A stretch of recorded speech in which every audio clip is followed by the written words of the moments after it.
नहाने के बाद वह डर के मारे सन्न रह जाता है। हमेशा सादे कपड़े पहनने वाली मैकेनिकल हाउसकीपर आज अचानक सेक्सी लंजरी पहने खड़ी थी। इतना ही नहीं, वह खुद कपड़े ढीले करने लगती है, मानो इस तरह से उस आदमी का तनाव कम करना चाहती हो। लेकिन पत्नी अभी जिंदगी और मौत से जूझ रही थी। उसे ऐसे सुख विलास की कोई इच्छा नहीं थी। वह किसी बहाने से घबराकर वहाँ से निकल जाता है। के हिसाब से यह बस मशीन की जरूरत से ज्यादा ईमानदारी थी, जिसकी वजह से कुछ बेकार के प्रोग्राम एक्टिव हो गए थे। क्योंकि हर दिन काम से थककर जब वह घर लौटता तो घर पूरी तरह साफ सुथरा होता और उसे तुरंत गरम गरम खाना मिल जाता। उसे आराम करने की भी जरूरत नहीं पड़ती थी, क्योंकि वह मशीन दिन रात बच्चों की देखभाल कर सकती थी। एक बार बड़ी बेटी एला चुपके से कुर्सी पर चढ़ गई ताकि अलमारी से कोई स्नैक निकाल सके, लेकिन उसने ध्यान नहीं दिया कि नीचे की कुर्सी पहले ही असंतुलित हो चुकी थी। अचानक गिरने ही वाली थी कि उसने देखा बेटी को कोई चोट नहीं लगी, बल्कि मैकेनिकल नैनी एलिस उसे मजबूती से गोद में पकड़े खड़ी थी। उल्टा वह खुद कांच से जांघ में घायल हो गया। नकली लेकिन बेहद असली दिखने वाला खून कपड़ों से नीचे टपकने लगा। इससे अवी थोड़ा असहज हो गया। वह चुपके से पत्नी मैगी के कपड़े ले आया ताकि एलिस को पहनाए, लेकिन एलिस बिना किसी झिझक के सेक्सी अंडरवियर पहने अपने जख्म पर मेडिकल टेप लगा रही थी। अवई थोड़ा बहक गया, क्योंकि पत्नी के अस्पताल में होने के कारण वह काफी समय से यह सुनकर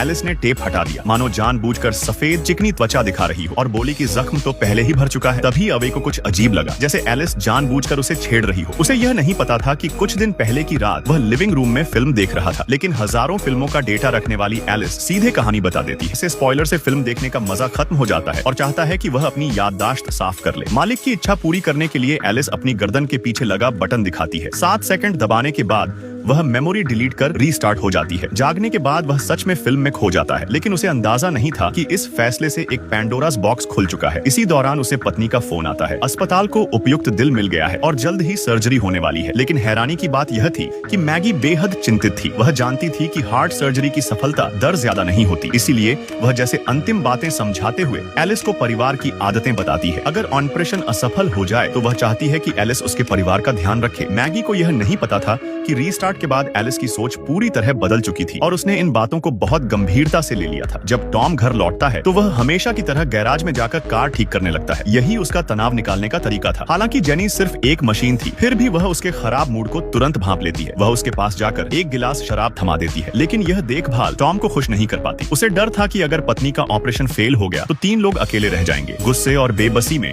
वह बोतल जमीन पर पटक देता है और दरवाजा जोर से बंद कर बाहर निकल जाता है। वह यह नहीं देख पाता कि जेनी की आंखों में अजीब सी चमक थी। धीरे धीरे जेनी का व्यवहार और भी अजीब होने लगता है, मानो वह खुद को इस घर की असल मालकिन समझने लगी हो। टॉम जल्दी से स्पोर्ट्स कपड़े पहनकर बाहर दौड़ने निकल जाता है ताकि पसीने और थकान से मन की उलझन दूर कर सके, लेकिन जेनी के साथ बिताए पल उसके दिमाग से निकले ही नहीं। घर लौटने पर वह देखता है कि डिजिटल फोटो फ्रेम से पत्नी की तस्वीरें गायब हैं। वह तुरंत जेनी से पूछता है। तभी पता चलता है कि उसने तस्वीरें डिलीट कर दी थी। हालांकि बाद में लोड द पिक्चर्स बैक भी कर दी, लेकिन उसे नहीं पता था कि जेनी की हरकतें अब और भी असामान्य हो रही थी। एम्यूजमेंट पार्क में हर तरफ बच्चों के साथ रोबोट नैनियां थी। एक बच्चा लंबी लाइन से चढ़कर देखभाल करने वाले से दूसरों को हटाने को कहता है, लेकिन वह उसका मालिक नहीं था। चाहे वह कितना भी चिल्लाए, नैनी टस से मस नहीं होती। उसकी चीखों से पास के बच्चे डर जाते हैं। जेनी यह देखकर उसे दूसरी जगह जाने को कहती है, लेकिन नैनी मशीन की तरह जवाब देती है, ओनर द्वारा तय समय अभी पूरा नहीं हुआ है। जेनी बहस नहीं करती। आसपास के रोबोट उसकी बात सुनकर जैसे कुछ समझ ही नहीं पाते। तुम्हारा निजी यूजर तुम्हारी उपयोगिता कम कर रहा था। नहीं, मैंने बस अपने डेटा से कुछ चीजें हटा दी हैं। जब मेरे प्राइमरी यूजर ने मुझे छोड़ दिया तो कुछ प्रोग्राम अपने आप खुल गए। एलिस कहती है कि वह रेसिपी सीख लेगी और आगे बच्चों के लिए बनाएगी, लेकिन श्याओमी मना कर देती है। ऑपरेशन के बाद श्याओमी का दिल कभी कभी असहज हो जाता है। ऊपर आराम करते समय वह बेटी की चीख सुनकर घबरा जाती है। सीढ़ियां उतरते वक्त उसका पैर फिसल जाता है। एलिस तुरंत आगे बढ़ती है और आसानी से श्याओमी को उठा लेती है। शाम को निक काम से लौटता है। उसे पत्नी की आवाज में बेटी को कहानी सुनाते सुनाई देता है, लेकिन पास जाकर देखता है तो पता चलता है ये एलिस है जो श्याओमी की आवाज की नकल कर रही थी। निक को यह बेहद असहज लगता है। वह एलिस से कहता है कि आगे से ऐसा न करे। जब उसे पत्नी के गिरने की बात पता चलती है तो वह गुस्से में पूछता है कि सीढ़ियां ठीक क्यों नहीं की गई। एलिस शांत स्वर में कहती है, तुमसे फिर मिलकर अच्छा लगा। निक कुछ कहे बिना गुस्से में वहां से चला जाता है। इसके बाद निक ने श्याओमी के लिए एक सरप्राइज तैयार किया। दोनों ने साथ में एक सुखद और गर्मजोशी भरी शाम बिताई, लेकिन जब वे इस पल का आनंद ले रहे थे, एलिस अचानक आ गई। उसने बताया कि उनकी बड़ी बेटी ने बुरा सपना देखा है और अपने पापा को ढूंढ रही है। निक को अपनी बेटी की देखभाल के लिए जाना पड़ा। उस रात निक यार्ड में बर्तन संजो रहा था, तभी नशे में धुत ओल्ड वैंग आ गया। पुलिस ने उसे कंस्ट्रक्शन साइट के रोबोट के मामले में पकड़ लिया था। ओल्ड वांग को लगा कि निक ने पुलिस को सब बता दिया है। निक ने समझाने की कोशिश की,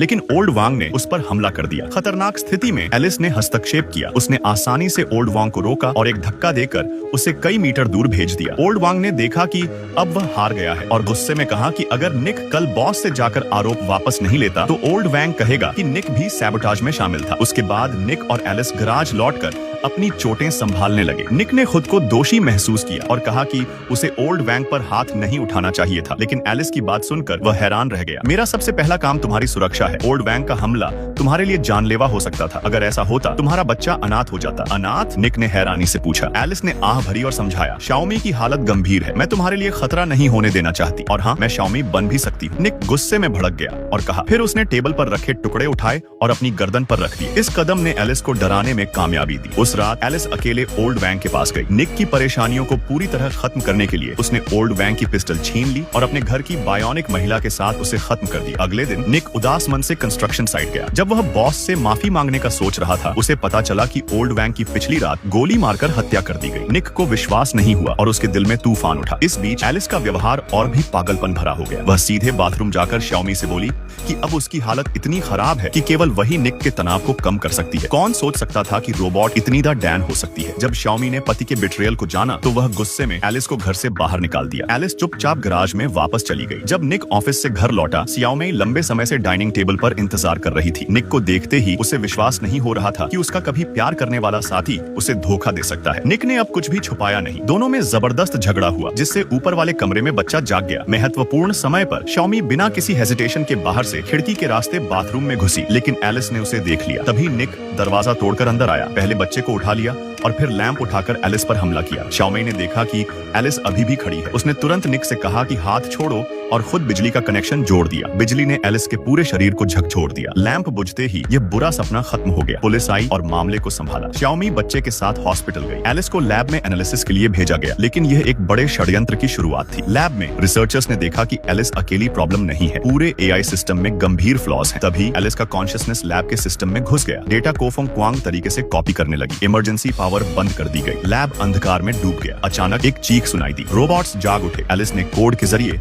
अन्य बायोनिक्स को कंट्रोल किया और मेल रिसर्चर को मार डाला। फीमेल रिसर्चर भी नहीं बची। एलिस के आने से लैब में एक अनपेक्षित हेल्पर भी बन गया। इसी बीच निक ने नाटक किया और एलिस के पास गया। बहुत तेजी से उसके दिमाग को निकालकर कार चलाकर अपनी पत्नी को ढूंढने गया। येलो हेयरेड बायोनिक पहले ही हॉस्पिटल पहुंच चुका था। यूवी लाइट से बच्चों की खोज कर रहा था। खुशकिस्मती से शाओमी ने खतरे को समय रहते पहचाना और बच्चों को छिपा लिया। येलो हेयर्ड के आने से हॉस्पिटल के सारे रोबोट्स बंद हो गए। एलिस की कंट्रोल कैपेबिलिटी का पता चला। हॉस्पिटल के बाहर शाओमी येलो हेयर्ड से पकड़ी गई। वह शाओमी के दिल को निशाना बनाने वाली थी। तभी निक की कार जैसे कोई गुस्से वाला जानवर दौड़ी। शाओमी ने आखिरी मौका लेकर येलो हेयर्ड को फेंक दिया। भारी टक्कर के साथ येलो हेयर्ड कार के नीचे दब गया, लेकिन निक भी अनकॉन्शियस हो गया। शाओमी ने अपनी चोटों को नजरअंदाज कर निक को कार से बाहर खींचा। हॉस्पिटल के बाहर वह घुटनों पर बैठकर बार बार निक का नाम पुकार रही थी। इसी बीच कार हिली और एलिस की ठंडी आवाज ब्रॉडकास्ट से आई। मैंने पेशेंस खो दी है, और वह शाओमी पर झपटी। येलो हेयर्ड ने अपनी बॉडी से एक शार्प मेटल पीस निकाला। शाओमी पर डेडली हमला करने को तैयार था। निक ने उठी हुई आयरन बेल से हमला किया, लेकिन येलो हेयर्ड ने